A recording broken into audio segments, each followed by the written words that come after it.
So let's take a look at the Western Bulldogs banner. They were quite cheeky against Adelaide, feeling quite confident, I think, to say we're flat track bullies. We think that's funny. Hey, Crows, think you're tough.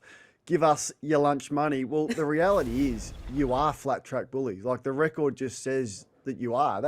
So the record 1-6 against the top 9 teams, that's what it is. And your record against the bottom 9, 9-0. So I don't know if there's ever been more of a flat track bully in the competition. Now, I get sucked in by the Western Bulldogs because I look at their list and I go, your list is as good as anyone's. I've said it repeatedly.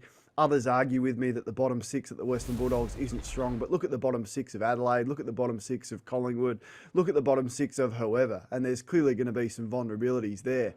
But until Luke Beveridge and this Western Bulldogs side wants to defend, they won't finish top 4, which has never happened in the home and away season, and they just won't be there when it comes to playing serious finals. So these are the numbers, straight from champion data, from opposition inside 50s. How good are you at defending?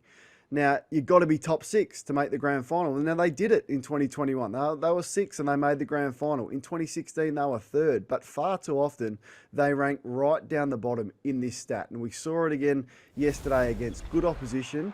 And they just do not buy in defensively. And Luke Beveridge has never asked about it. Luke Beveridge will go off on a different tangent about, I don't know, they're disappointed about the stoppage numbers or their entries weren't effective. No.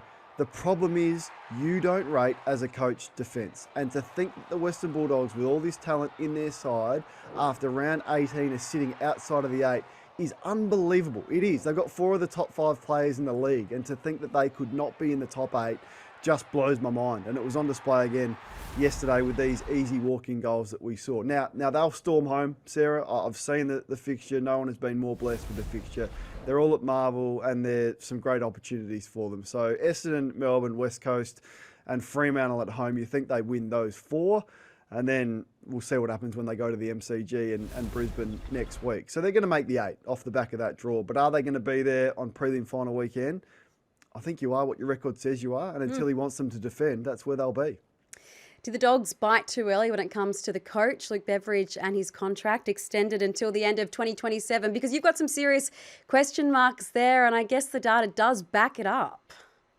Well, I just don't know what the rush was. Like he had said, and I said this before he had signed, I just said, he has said, I'm not coaching anywhere other than the Western Bulldogs. So what was the rush? Like everything was working well. He was comfortable. He'd been out of contract. The club thought they handled it pretty well.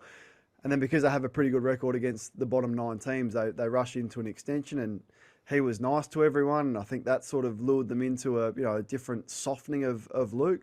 I just would have waited until the end of the season. What if they miss the 8? They're out of the 8 right now. What if with this list they miss the 8? This would be a disastrous 2 years for that football club.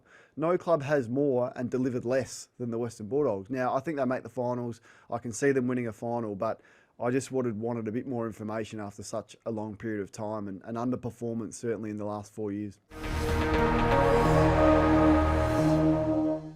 What's gambling really costing you? For free and confidential support, call the number on the screen or visit the website.